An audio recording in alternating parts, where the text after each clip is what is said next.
We have another gentleman in this congregation I know who sells insurance to businesses.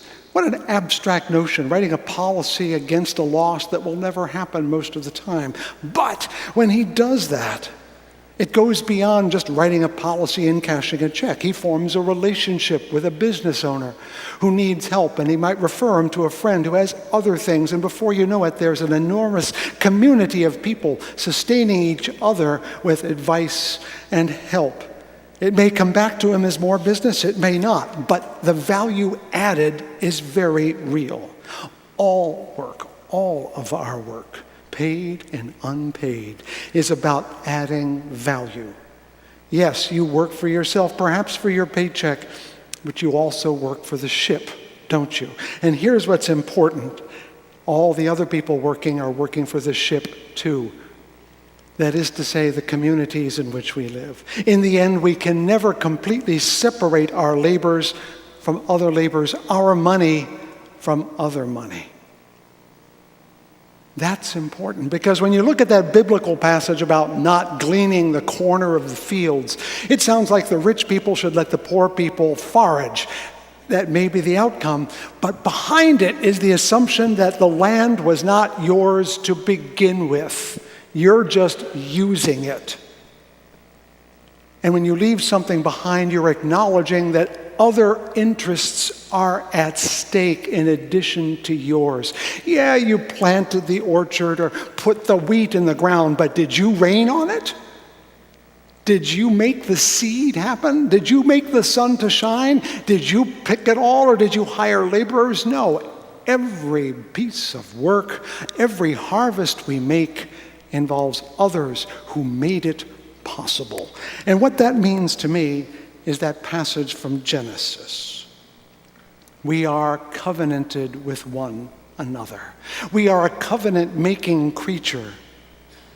Not because God did it, but we do it because we need to be in relationship to be fully alive and fully human. Oh, I know we're all individuals, and we need to be individuals, and we rejoice in our individuality, but no one got to be an individual without a mother or a father, without a neighbor or a friend, without a teacher, without a job. We all became individuals with the help of others. This notion of being connected at a basic level is what Thomas Hobbes and John Locke and all those political guys came up with. It's called the social contract. We are expected in our labors to care for ourselves, but also for the ship, for our families, for our communities. And our money is not ours to keep, but to share. Not just with the church, but with everyone. Now, I could go into elaborate political, economic things, but I haven't a clue about how they work. What I do know is when I was a Boy Scout, we were taught a song called I've Got Sixpence. You know it, don't you? I've got sixpence, jolly, jolly sixpence. I've got sixpence to last me all my life. And I've got 2 cents to spend and 2 cents to lend and 2 pence to send home to my wife. Do you understand? Your money is given to you as a trust to care for yourself, for your family, and your community. In a democracy, we trust you to make those choices. But you cannot not choose to do it, at least, and be a moral person. And see, now I get to my story, because once I realized that the money I had was not just mine, it came from my parents, it came from my church, it came from other sources through other avenues. I had to ask myself, how can I enrich others as well as myself? How could I hoard what I did not earn? And that's when my wife and I decided we should tithe. That's an old word that means 1/10. We didn't start out when we got here doing tithing, but we said we should do that. And here's why. When it comes to this church, I asked myself, does 10% of my spiritual well-being come from this church? It was way above that. So where did I come off? sending back 1% or even 2%. More than 10% of my life is being sustained, not as minister, as member. You know the love you feel.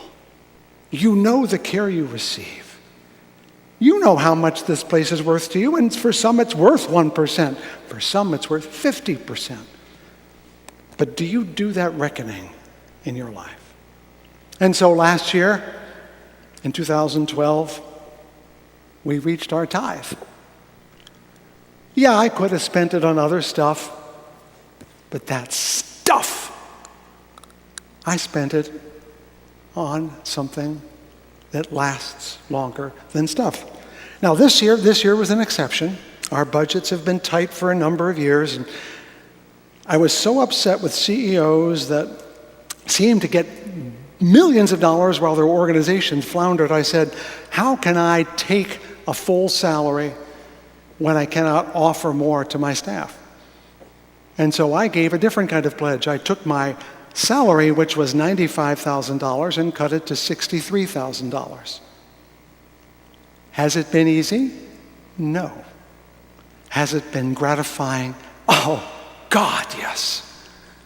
For the first time in my life, I feel like I'm doing for another in a way that really is honest. Now, can I do this forever? No, and it's not economically or practically wise to do it. But I'm asking you not to do that, but to do the moral math.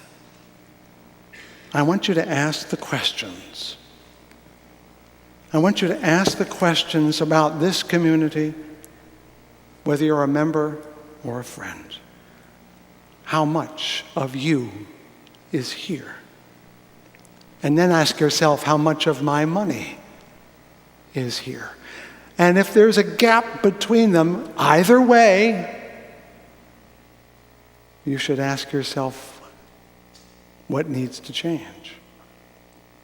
So I ask you, members, if you're not tithing, why not?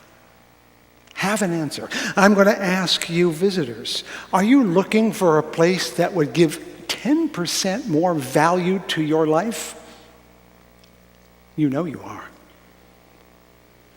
Generations ago, the harvest season was literally a time for bringing in the sheaves, going out in the fields, cutting it, picking them up. And there was rejoicing when the harvest was enough. We shall come rejoicing, as the song says. Now, to my knowledge, no one in this room is a farmer. And instead of bringing in the sheaves, I'm here bringing in the bucks. But you're not rejoicing.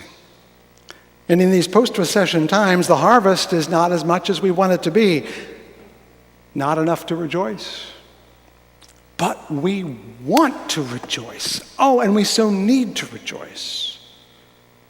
You know, this place is our field of dreams.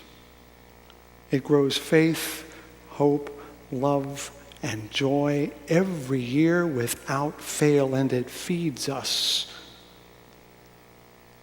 We know it can feed even more. Francis Bacon and Thornton Wilder once observed that money is like manure. You have to spread it around to do any good. This field of dreams needs the fertility of your joy. They always say, give till it hurts. That's wrong in so many ways. Find what would make you glad. Point toward the gladness that you could give, the thing that would make you like Ebenezer Scrooge, so giddy you wanted to do it over and over again. And most of us can get closer to that. I know there are some who struggle, and we wish to be there in that struggle, and we shall. But for most of us, we err on the side of caution for fear we will have less. When did you ever have less by being at Fountain Street Church?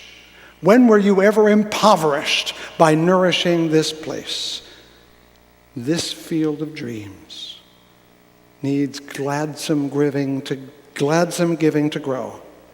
It needs you to find a way to rejoice in bringing us your sheaf.